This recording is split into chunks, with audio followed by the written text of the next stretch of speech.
that was my dream, you know, to be able to make music my life.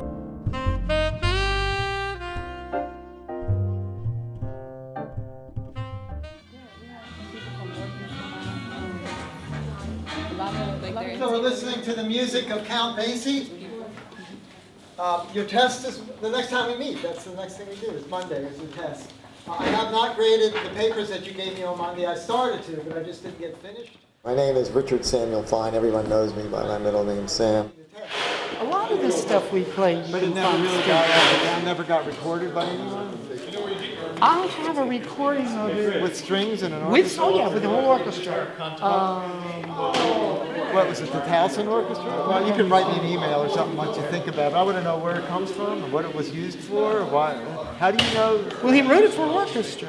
Right, the plunger cell trumpet. I'm going to show a video of that. You've been hearing it. I come from a musical family. My mother and my sister were professional musicians. In high school, I started playing the saxophone, and I played alto saxophone in a concert band.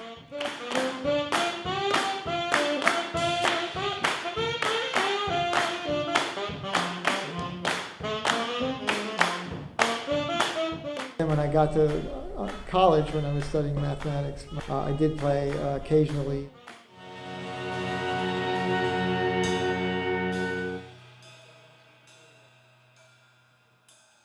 But then I stopped playing for a long time, about 20 years. During that time, music was way on the back burner. I hardly played at all. My wife and I were raising 2 sons, and so I just didn't have time. I got into the information technology industry in the mid-'70s, worked my way through the ranks. I formed a company called the Apex Group with my 4 business partners.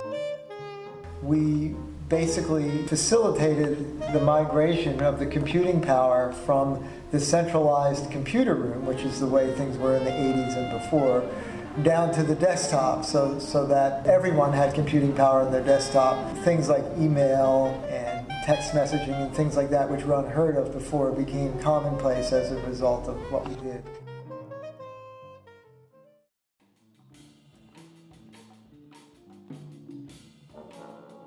I always wished I could go back to music. I was always looking at a time in the future where I would be able to spend more time. When I sold my company, I was financially independent, and I decided to devote the second half of my life, so to speak, to music. So at age 48, I became an undergraduate music major here at Towson, and I graduated in 2003. Dr. Anthony recruited me to teach a history of jazz course in 2005. So if we listen to Lester, he's in. It's only in the last 14 years that I've been kind of headfirst immersed in playing and teaching and doing things related to music.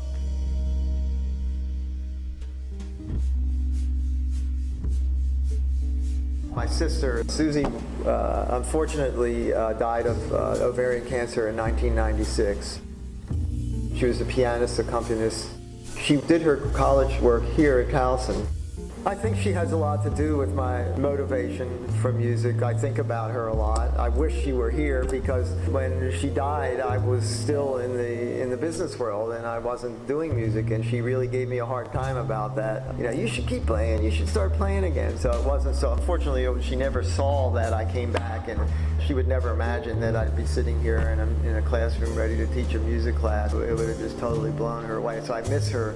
And I wish she was around to enjoy this experience that I've had. And yeah, I feel like a lot of what I'm doing is in her memory because I had so much respect for her.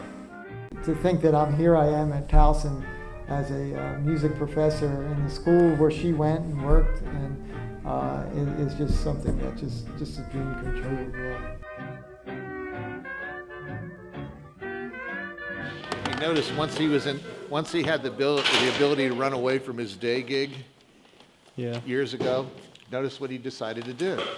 Decided to educate people. That's a pretty that's a pretty noble enterprise when he could have he could have just kicked back and enjoyed himself. And he decided to pass on what he knew to other people. That's a really noble venture there, I think. It says a lot about a person.